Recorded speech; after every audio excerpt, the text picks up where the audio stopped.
Hey, what's up, everybody? Today, we're going to take our enemy and we're going to spawn him into the world. Alright, we'll spawn him into the world so he's not just placed.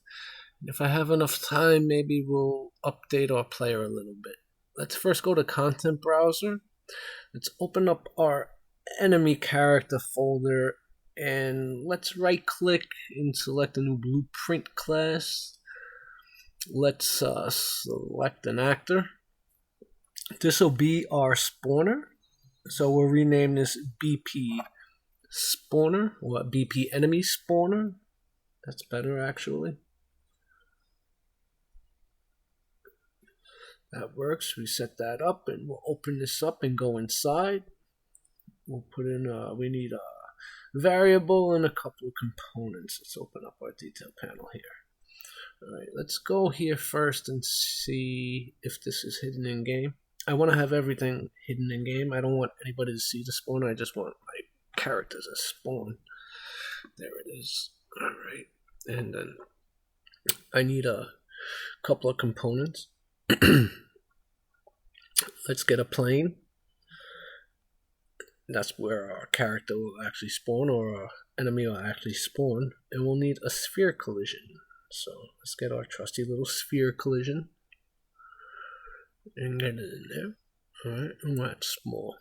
Let's adjust the sphere radius a little bit in the details panel. Let's make it a little bigger.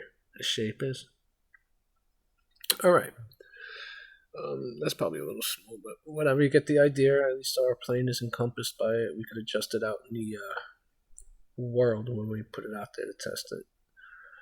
And the plane. I want this hidden in world also. Everything is hidden. Hidden in game, hidden in world, same thing. Okay.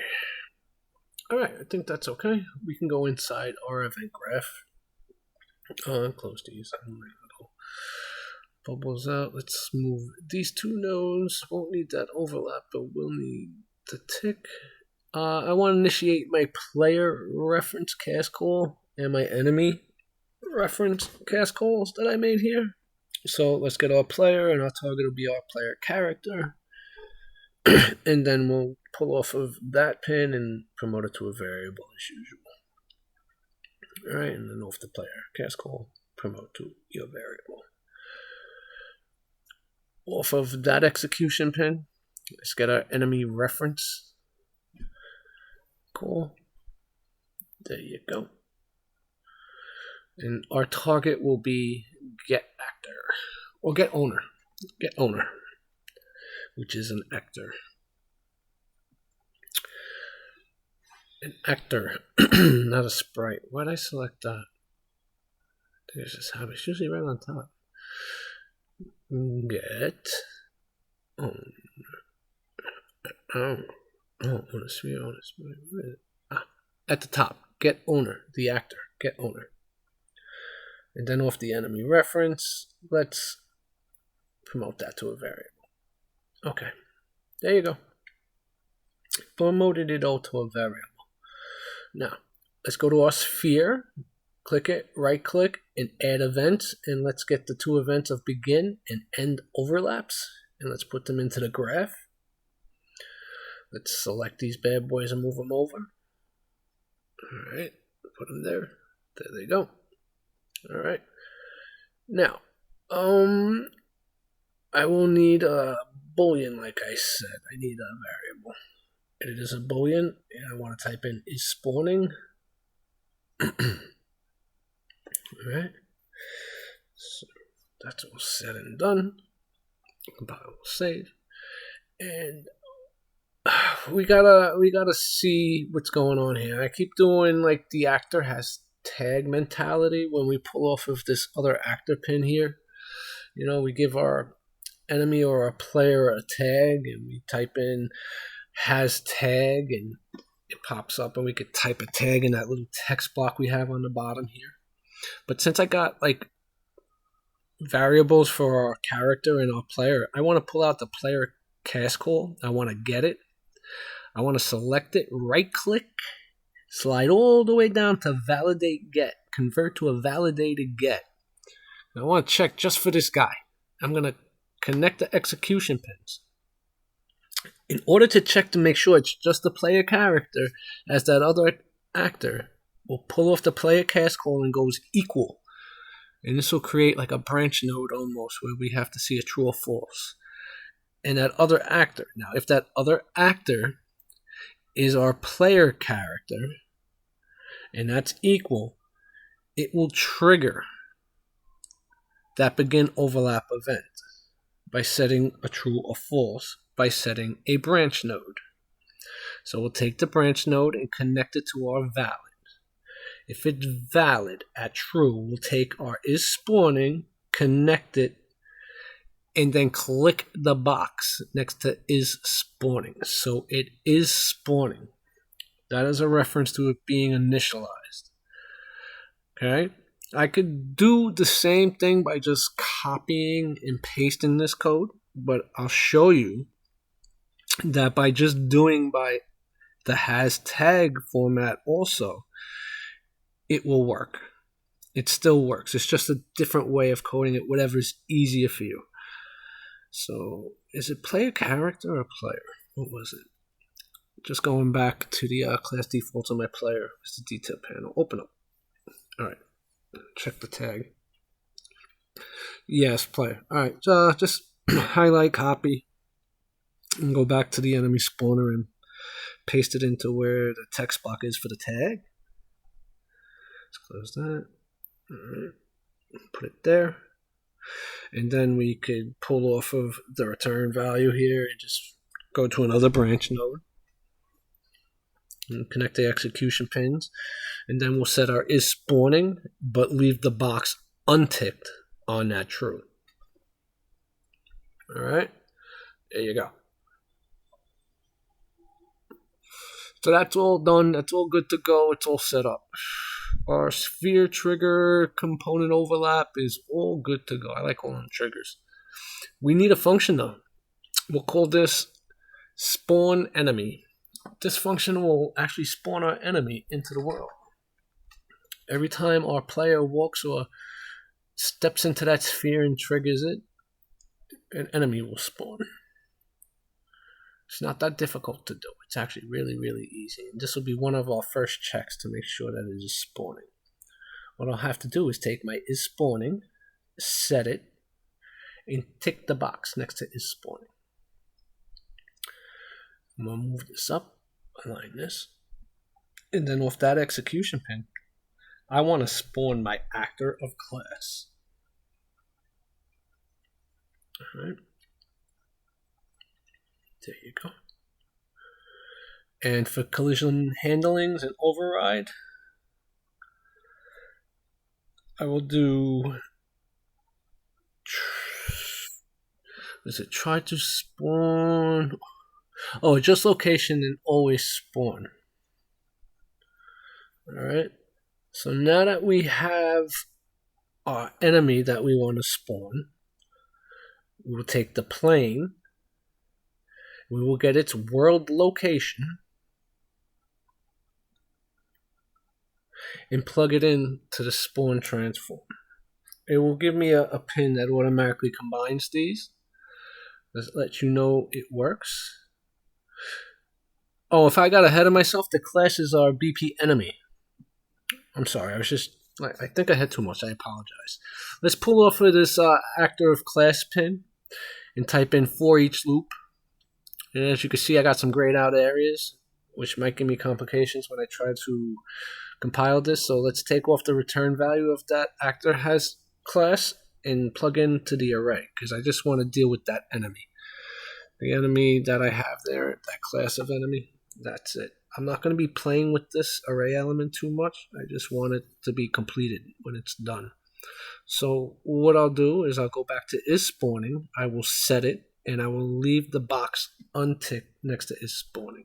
Compile and save. All right. We have our spawning function. That's all said and done. Now to initialize our spawning function, because when the sphere is overlapped by our player, which is checked this way and it's equal to, it will start spawning our enemy.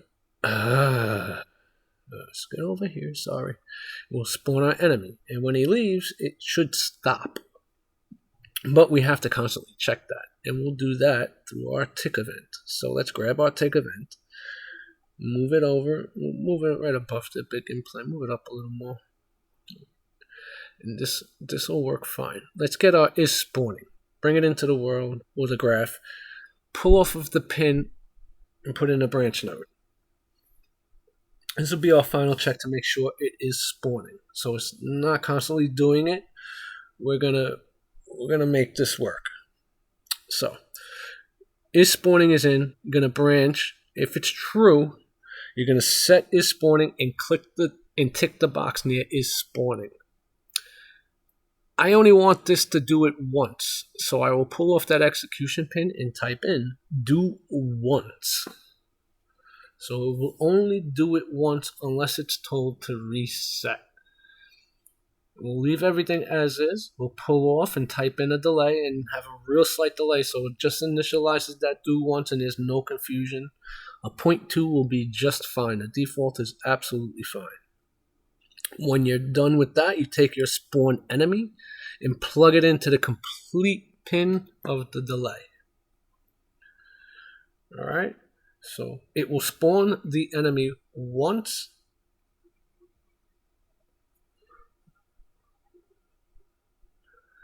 And I need a reset. So let's go and add a custom event. These are pretty simple. And we'll name this reset spawn. Alright, we can reset the spawn. There's no real coding here. It's just to let it know to reset. We might put this somewhere else later on, but we could see if it works. So let's take our execution pin from reset spawn and plug it into the reset pin of the do once. Let's then take that new event of reset spawn and plug it into spawn enemy. Okay. When this is all done, hopefully it just spawns the enemy one time and only when it becomes overlapped. So let's delete this guy from the world because this is the guy we placed, and let's check to see if this worked. I went through this a little fast, so there's probably some hiccups. Save. Alright, where's my spawner? Spawner. Oh, this is my player. There you go. Take that, drop it in the world. Yeah, that's a little small, that sphere.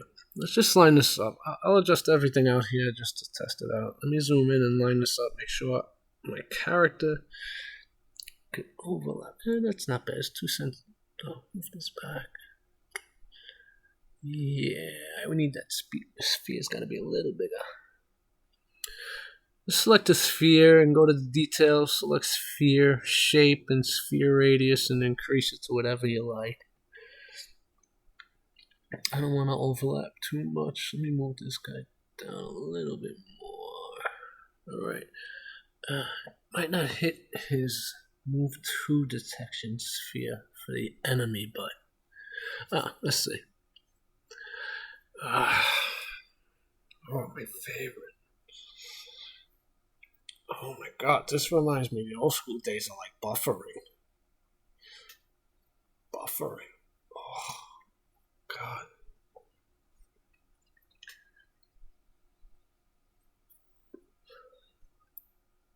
Dude, it was just a joke. I didn't really mean that. Come on. You really are buffering. No! Don't crash. No. God, I love you. Alright. Let's see if it spawns. Okay, he spawns. He's kind of far back though. Does it even initiate? It kind of wants to come towards me. Okay, it does spawn only when I overlap. I think he's a little far back, the enemy. Let me stop this. Let me move this in a little bit. I think he's a little too far back for me to actually stay inside that sphere for him to follow me. Let me lower this a little too. If it's not overlapping, that should give me a cool little effect. Let's see.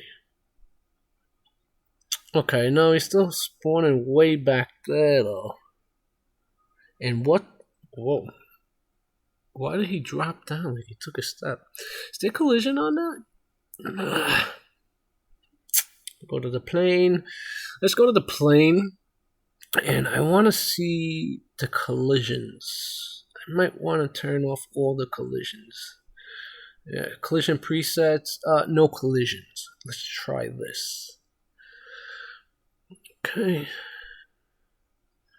This is good. Yeah, that should be okay. Alright, let's go. Alright. Oh, yeah. That was nice. Does that happen all the time though? The way he kind of like popped up from the ground a little bit, that was that cool little effect I was hoping for, where it kind of just sticks out and it kind of pushes it to the ground right there. Let me see. Yeah. I like that. Alright, does it do it all the time now? Move. Oh, I couldn't see. Can't see. Oh no. I can't tell. It is spawning all the time in different locations, so it does work correctly. My spawner works. That's awesome. Wow, and this was pretty quick too. That wasn't that bad. Okay. Wow. All right. So yeah, I think we'll set this up. We'll save everything, and we'll go into our player character right now, and we'll do something real fast with that. Alright, for this little ranged attack. So let's close this out and go to our player character. Find our player character and click on it, open it up. Let's go to our variables, where our default health and current health is. Let's duplicate these. Alright, right click and duplicate, and name this default power. Do the same for your current HP. Duplicate that and call that current power. You have default power and current power. I hope I didn't call default power current power, but okay, current power. There you go. All right. Let's compile, save. Current power. Let me see. I'll make this different. I want it small. Let me go 0.1. I'll do 0.1. I want it real small. Because of what I want to do, I don't want to sit there keep pressing default. I'll leave the same. That's fine. Compile, save. Let's go to our update health function and duplicate this. All right, and we'll call this update power.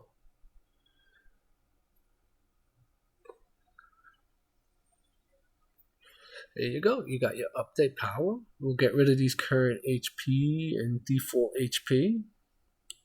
I don't need those.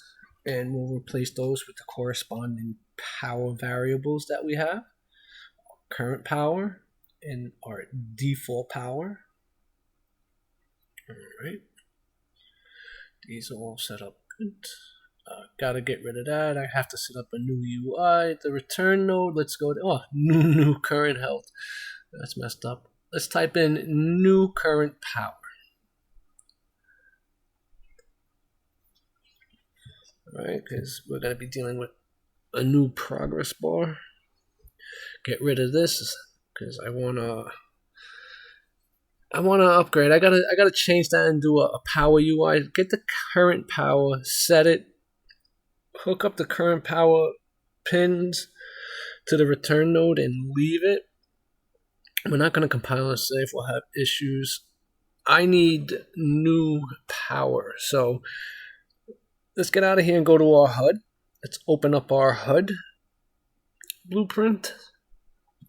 Let's close our horizontal box. Let's duplicate the horizontal box. Wow, this is the clone episode. All right.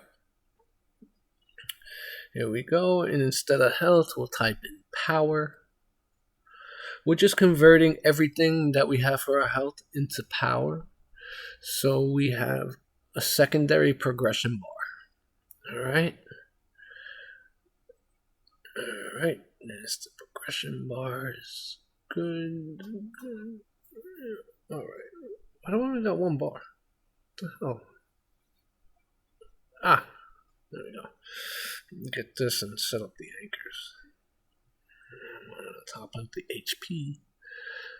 I'll set this up. I'll clean this up a little bit, organize it, and change a little bit of the colors just to differentiate it all. Alright, oh, come on. Alright, that should be fine. Alright. Let's go to the text. Where's my text? Oh, there it is.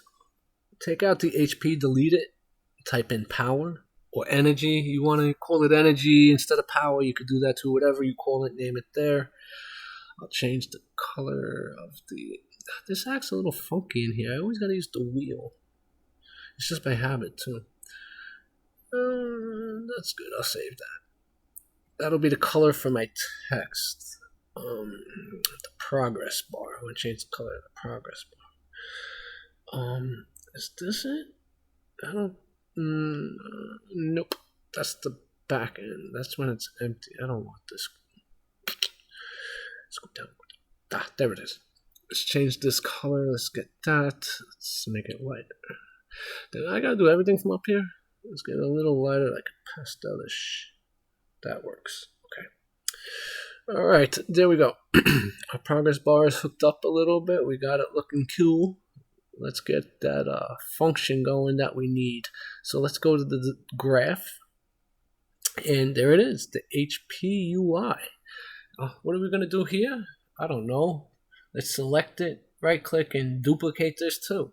And call this Power UI. Alright. There you go. That return node needs to be... Get rid of this. Return node needs to be power. And then I gotta set the current power. Yes. So go down on the return node, rename that to new power. Then pull off the player cast call pin. Type in current power. Pull that out and connect the pin to new power. That is now initialized. We also have the power initialized in our player character, so both ends have it. We could just set the binding up now. So let's go to the designer, the progress bar. Let's go to the bind. Select binding, get our player cast call, and select current power. And that should have binded our power, which is basically 10% of the bar, not half, like it's showing here. Alright, so with that, I gotta set up the Power UI. Could I just let's compile, save this first? Sometimes it won't work. Could I just refresh this? No. Huh? Do I just type it in? Power. Update power? No, that's not it at all. I need the power. Oh, derp. I gotta pull off of my HUD reference, derp. I gotta get the Power UI. Let's select that and get rid of this. Put this up here, select the true, hook it up. Take my new power, put it to the current power, hook up the execution pins, and there you go. It's good to go. Alright, let's see if it registers, because in the widget, yes it does. It does. There's the bar. I can always fix up the bar, play with it inside the HUD or whatever, but I just want to get this initialized. This is a little extra. See, it's the 0.1. It shows me the 0.1 in the game. That's fine. Alright, so we got the power. I kind of want to use the power, and I gotta write some code to drain power, or to use the power. So I want to use it for my power blast, or my ranged attack. So let's close this. Do I need this? No. And this I will. Let's zoom in. What I need to do is make a custom event here. So let's right click and make a custom event.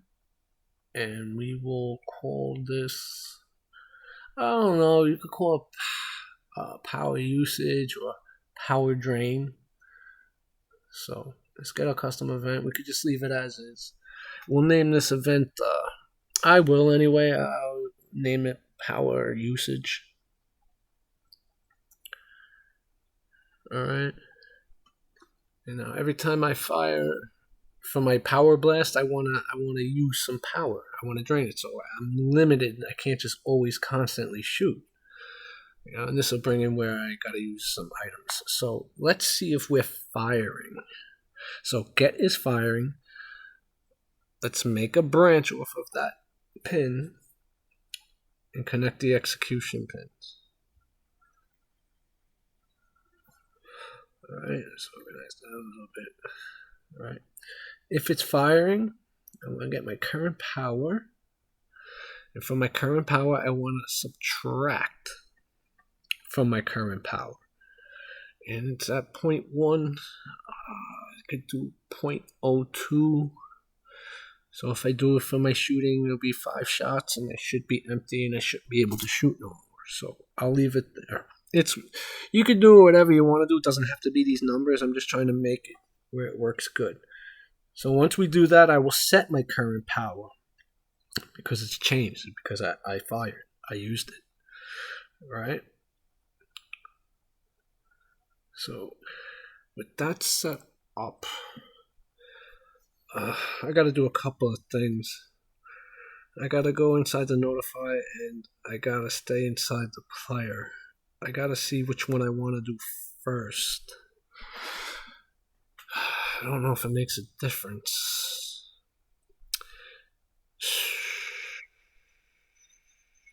I think I could stay in the player to do this. Shouldn't be bad, so yeah, alright. Let's stay in the player to do this. I was gonna go inside the notify. We'll go in there after that. The widget's good. Everything else is good. Let's go into the player. Let's go into where my is firing is. Alright, let's move these nodes a little bit. Let's clean it up and make some space. I'm gonna have to do another do once. Alright. Yeah. A little differently, but we're gonna do the same thing. Off of the firing node that's selected, type in do once. We're gonna do once here.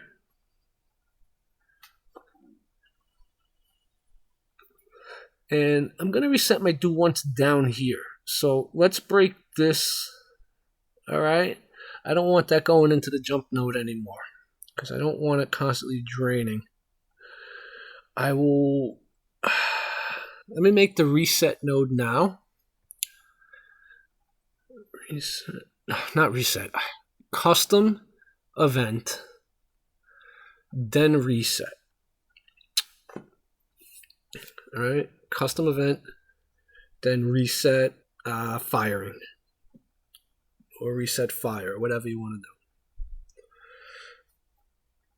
do. It could be a little confusing when I'm thinking while I'm doing this too. It's kind of how I work.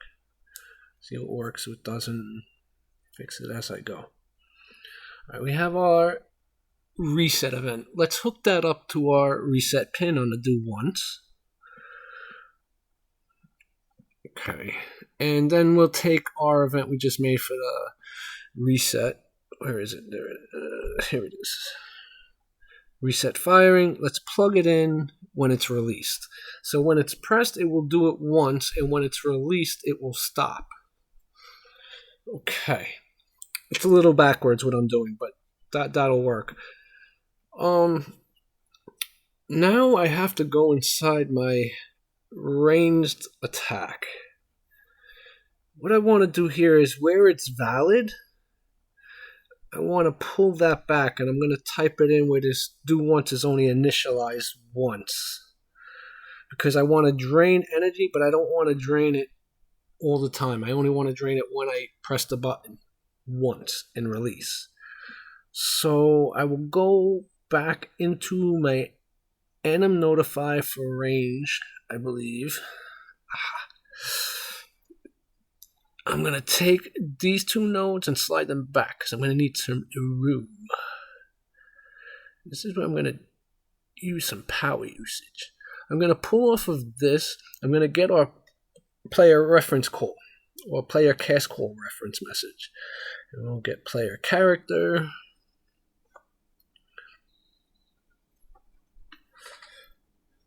don't know why my caps lock is on.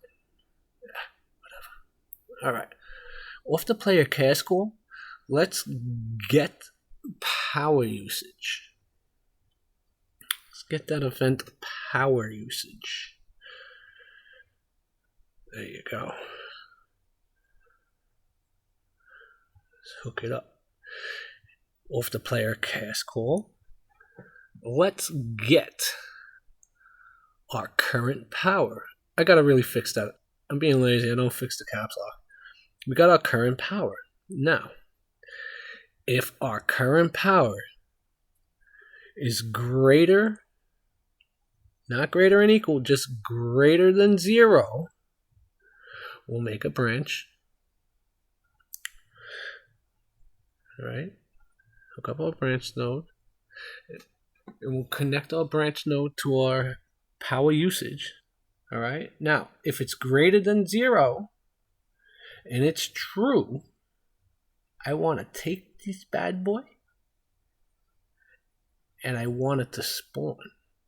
Because if it's 0 or less, it can't spawn. I'll leave it as false. So let's see if this works. Press it 5 times, it should stop and my power should drain. When it's empty, it shouldn't shoot anymore. Okay, there's my punch. There's my shoot. It's draining. And that's it. He goes to shoot, but it doesn't come out. Yeah, I did it. That's it. Well, I hope this helped. All right, let's look at this a little more. Hope this helped. All right, and this works. Next episode, I might want to apply some damage. All right, because this works, and then we'll work with the items where we can regain some power, you know, so we could shoot again. So this basically buttons up everything. This is coming along pretty well, I feel. You know, I got some progress bars that work. I got an enemy that spawns with a spawner.